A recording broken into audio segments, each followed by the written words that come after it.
আসসালামু আলাইকুম ওয়া রাহমাতুল্লাহি ওয়া বারাকাতুহু। ইতিমধ্যে আপনারা জেনেছেন ইসলামী আন্দোলন বাংলাদেশ পীর সাহেব চরমনাই কর্তৃক নড়াইল ২ আসনের জন্য নড়াইল সদর এবং লোহাগাড়া নড়াইল ২ আসনের জন্য ইসলামী আন্দোলনের হাত পাখার প্রতীকে নির্বাচন করার জন্য আমাকে মনোনীত করেছেন। আমরা নির্বাচনী কার্যক্রম, নির্বাচনী প্রচারণা আমরা সুন্দরভাবে চালিয়ে যাচ্ছি। আমরা রমজান মাসে চেষ্টা করেছি প্রত্যেকটা ইউনিয়নে ইফতার প্রোগ্রামের মাধ্যমে জনগণের মাঝে আমরা দাওয়াত পৌঁছে দিতে, জনগণকে সচেতন করতে, এবং রমজান পরবর্তী ঈদুল আজহায় আমরা শুভেচ্ছা বিনিময় করেছি, গণসংযোগ করেছি, এবং এখনও গণসংযোগ আমাদের অব্যাহত আছে। আপনারা হয়তো সকলে অবগত আছেন, জুনের 28 তারিখে আমাদের ঢাকায় মহাসমাবেশ অনুষ্ঠিত হয়েছে। সে অনুযায়ী আমাদের নড়াইল থেকে প্রায় 50টি গাড়ি গিয়েছে। অসংখ্য নেতাকর্মীরা সেখান থেকে অংশগ্রহণ করেছেন। আমরা বিশেষ করে নড়াইলবাসীর প্রতি আমার আহ্বান যে আসুন আমরা সকলে মিলে নতুন এক বাংলাদেশ বিনির্মাণে আমরা ভূমিকা রাখি। যেই বাংলাদেশ বিনির্মাণ করার জন্য আমাদের শীর্ষস্থানীয় নেতৃবৃন্দ তথা পীর সাহেব চরমনাই তিনি আমাদের আহ্বান জানিয়েছেন, যদি আমরা ইসলামিক সরকার গঠন করতে পারি আপনাদের সহযোগিতায়, আপনারা যদি আমাদের পাশে থাকেন, সহযোগিতা করেন, তাহলে এদেশের প্রতিটি নাগরিক, শুধু নড়াইল জেলা নয়, এদেশের প্রতিটি নাগরিক তার ন্যায্য অধিকার তারা ফিরে পাবে। এদেশের মুসলিম জনসংখ্যা সহ সকল মুসলমান সহ আমাদের সংখ্যালঘু ভাইয়েরা যারা আছেন, হিন্দু, বৌদ্ধ, খ্রিস্টিয়ান, সাঁওতাল, গারো, তারাও তাদের ন্যায্য হিসাব ফিরে পাবে, সকলে তার অধিকার ফিরে পাবে।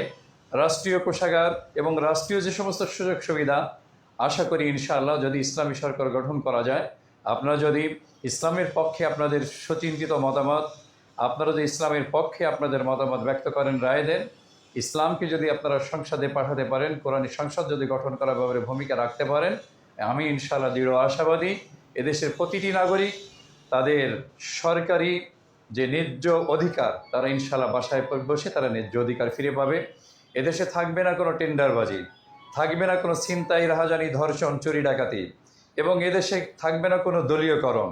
ইনশাআল্লাহ আমাদের পীর সাহেব চরমনাই, আমাদের ইসলামিক আন্দোলনের সম্মানিত আমির, তিনি জানিয়েছেন যে ইসলামী সরকার গঠন হলে সাহাবা আজমাইন যেভাবে রাষ্ট্র পরিচালনা করেছেন, আম্বিয়া আলাইহিমুসসালাতু যেভাবে রাষ্ট্র পরিচালনা করেছেন, একজন দুঃখী মানুষের দোরগোড়ায়, একজন দুঃখী মানুষের ঘরে কি করে রাষ্ট্রীয় কোষাগারের সুযোগ সুবিধা পৌঁছে দিতে হয় তার নমুনা আমাদের কাছে আছে।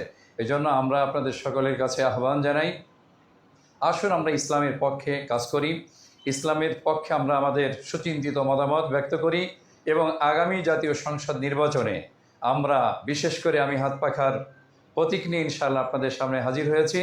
হাত পাখার প্রতীকে আপনাদের সুচিন্তিত রায়, সুচিন্তিত মতামত এবং আপনাদের গুরুত্বপূর্ণ ভোট প্রদান করে আপনার হাত পাখার প্রার্থীকে বিজয়ী করে সংসদে যাওয়ার সুযোগ করে দিলে আমি আশাবাদী যে আপনাদের খেদমত যতটুকু করা দরকার ইনশাআল্লাহ এ ব্যাপারে আমি কমিটমেন্ট করছি, আপনাদের সঙ্গে ওয়াদাবদ্ধ হচ্ছি যে আমি আপনাদের আশা পূর্ণ করার আপ্রাণ চেষ্টা করব।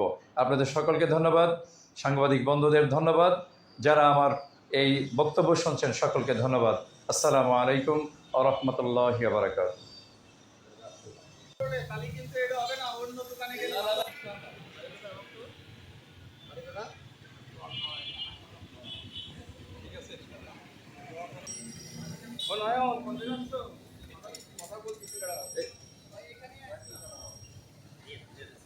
আমার হাত পাকার প্রার্থী আমরা ইসলামী আন্দোলনের দাওয়াত করতে যাচ্ছি। মনোনীত নড়াইল ২ আসনের সংসদ সদস্য পদ প্রার্থী